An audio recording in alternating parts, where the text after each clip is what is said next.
Hello అండి, అందరికీ welcome to our channel Sunita's world. అందరూ బాగున్నారండి. ముందుగా మీ అందరికీ వినాయక చవితి శుభాకాంక్షలు.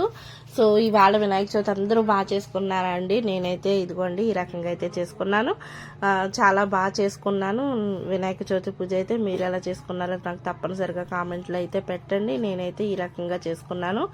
మా పూజ అనేది చాలా సింపుల్గానే ఉంటుందండి. అంటే మాకు పాలవెల్లి ఆనమ లేదు.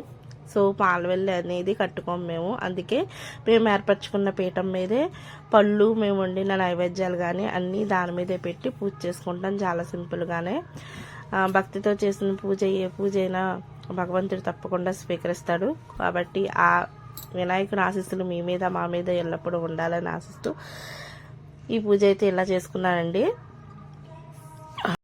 వినాయకుడిని కథ చదువుకుని దేవుడి దగ్గర మనస్ఫూర్తిగా నమస్కారం అయితే చేసుకుని మా పూజ అయితే ముగించామండి. ప్రొద్దున్న నుంచి వీడియో పెడదామంటే మనకి ఎక్కడికక్కడ వెనకాల వినాయకుడిని నిలబెట్టిన చోట మరి మైకులు పెడతారు కదండి, ఇంకా అది అలా కంటిన్యూగా వస్తూనే ఉన్నాయి. సర్లే మళ్ళీ వీడియో లేట్ అవుతుందని చెప్పేసి ఇంకైతే నేను పెట్టేస్తున్నాను అనమాట.